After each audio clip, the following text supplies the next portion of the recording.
I did it. I completed another semester of the psychiatric mental health nurse practitioner program at Walden University, starting, and I have about 2 weeks of a break. Technically, start my next semester in 2 weeks' time. So, literally, let me look at my calendar.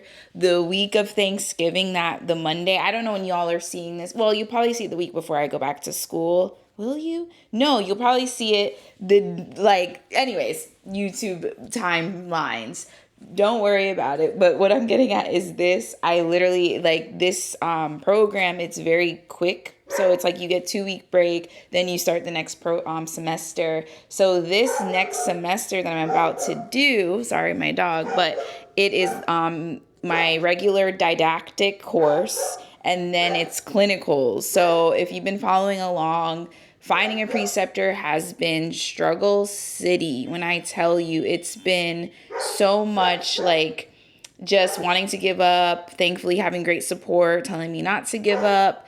And we found a preceptor. So I start with her in December. So like the week after I start my didactic course, I hope I'm saying that right. If I'm not mistaken, didactic is like the written work, right? And then practicum, also known as clinicals, is where I sit alongside the psychiatric mental health nurse practitioner during her workday. So AKA it's an internship, unpaid. And I learn what it means to be a psych NP. To say I'm nervous is an understatement. I am nervous. I'm low-key terrified because if you don't know already, my corporate job is working for an insurance company remotely. So I have not been in front-facing patient care for about 6 years now. So it's been a minute, but I'm looking forward to this. I'm looking forward to this different type of nursing because it's going to be front facing, but it's not the front facing that I started in, which was working in multiple hospitals, people's homes, nursing homes.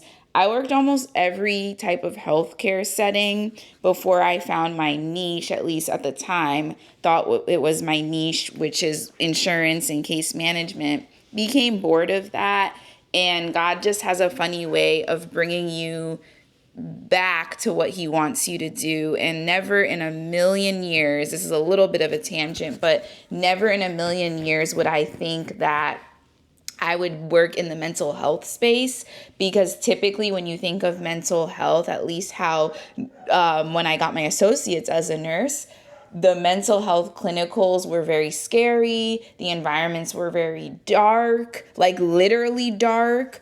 It just is not inviting. It's not warm. And it was very off-putting, right? But after having my own personal mental health challenges, I realized I want to help people in a really impactful way.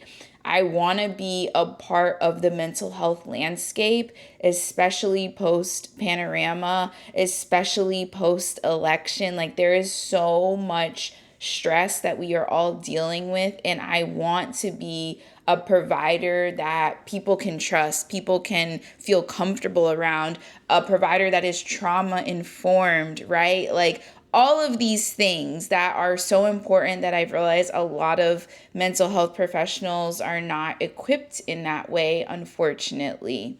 So with all that being said, I am excited. I don't know because my mother-in-law was actually asking me like, so what's the plan? And I was, and I already mentioned this to you all in the previous video where I shared that my business is now certified as a minority woman-owned business. Les-leen Does Wellness is now certified as a minority woman-owned business nationally. And what my plan is, like, I don't just get certifications to get certifications. I'm guilty of a few in the past, but when it comes to my business, like now that I'm super, super locked in, I got some clear plans, and these certifications will just help put me in those spaces and places that we need to be in.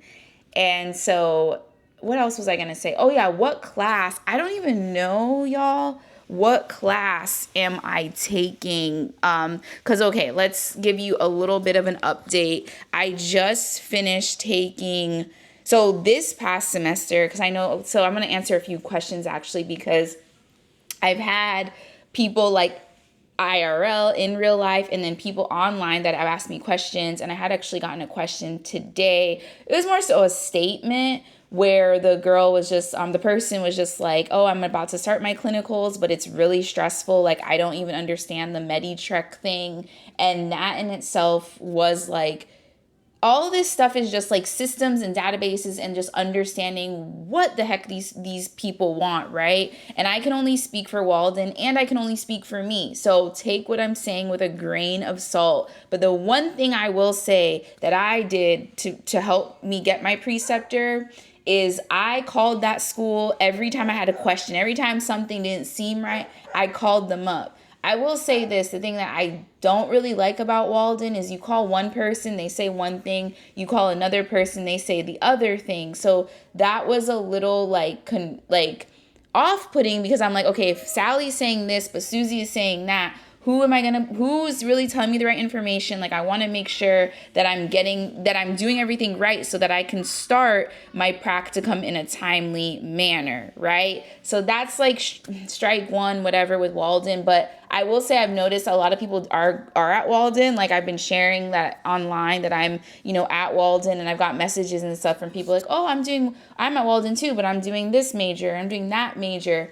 And the reason being is, if I'm not mistaken, it's one of the cheaper schools. And then also just the convenience, because it is all online with the exception of your clinicals. So back to the MediTrek. So she was just saying they were just saying it's really stressful with MediTrek. And then I was also telling her, so what is MediTrek if you don't know? So with Walden, they say they'll help you find your preceptor. That's not true. They just give you they just give you like a list, if you will.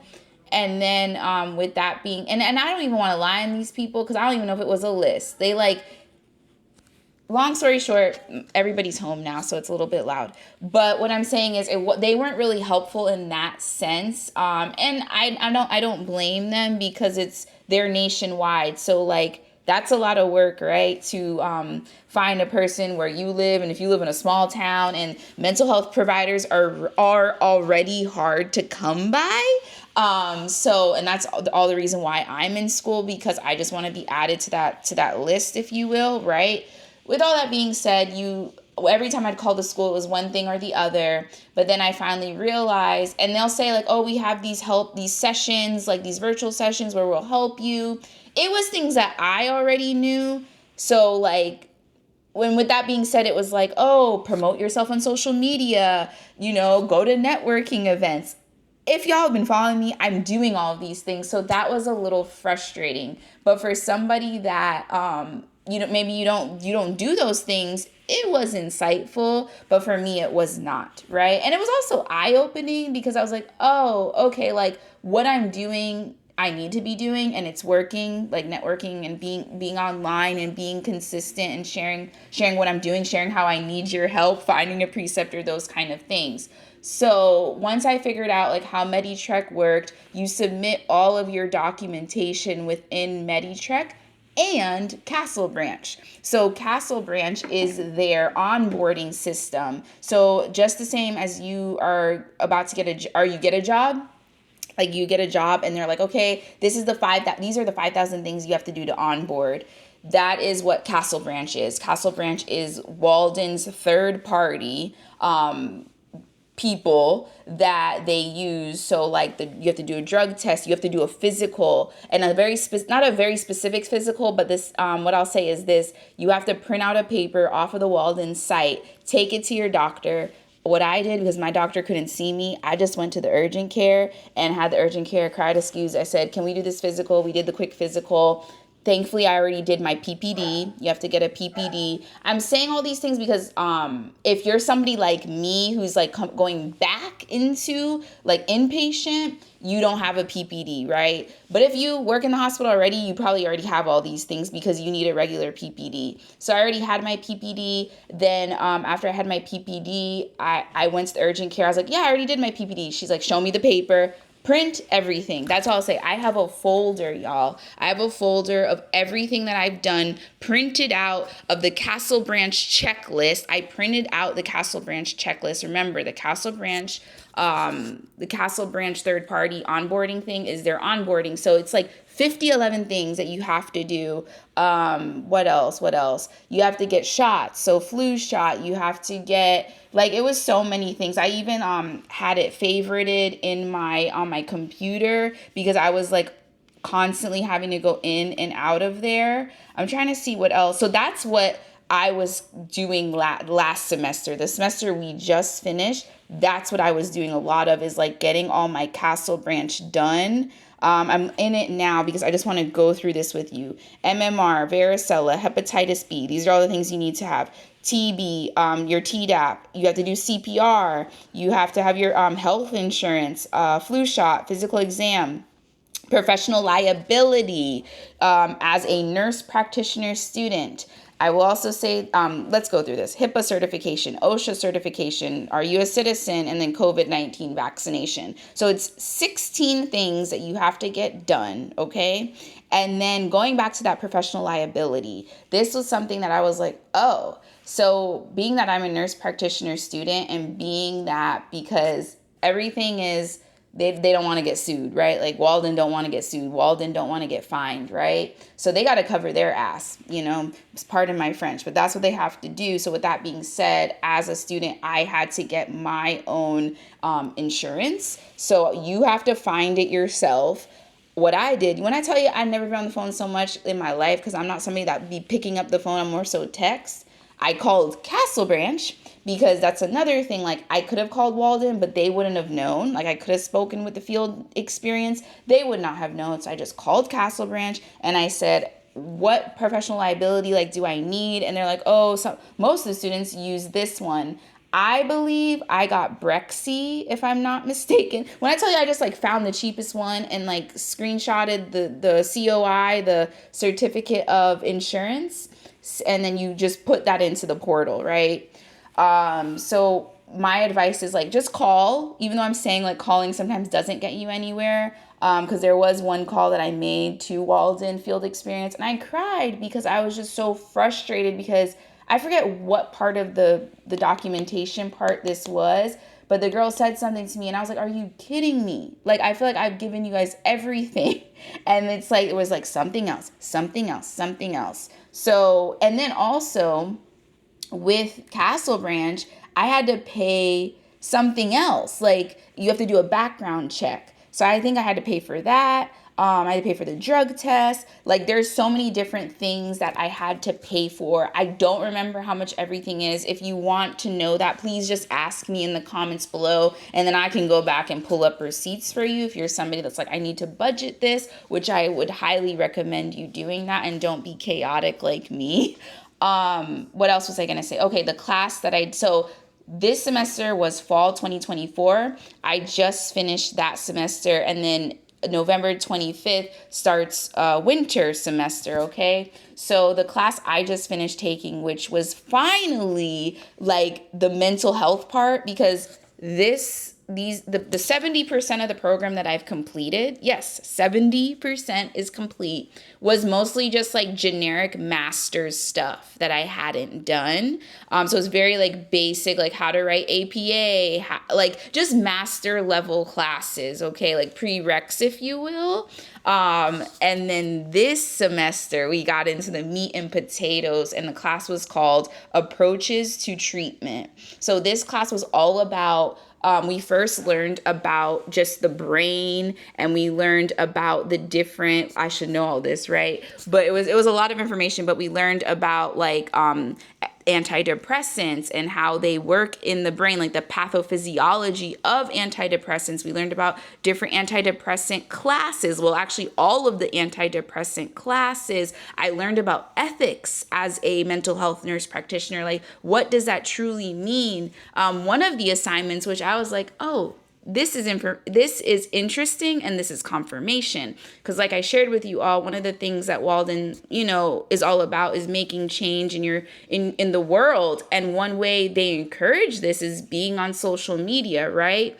And so one of the assignments this semester was to write a blog. We had to write a 1,500 word blog, and I had to write a blog related to nicotine therapy. So nicotine, people that are addicted to nicotine, like that is in the DSM-5. The DSM-5 is the Bible for mental health providers. It encompasses all of the mental health diagnosis. So if you have a patient, you're not sure what diagnosis they have, but they're showing all of these X and Y, Z, ABC symptoms, you go on your DSM-5, and then they'll tell you, oh, they're autistic or they have ADHD. You get where I'm going with this, right?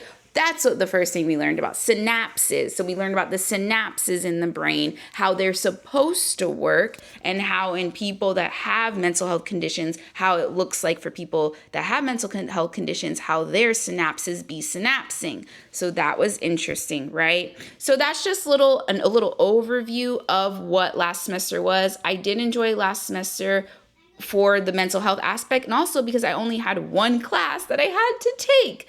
If I'm not mistaken, this was a 5 credit hour class. And then this coming semester, the didactic is only 2 credits, and then the practicum is 3. So it's still the same amount of credits, but it's 2 classes. I think that's really it.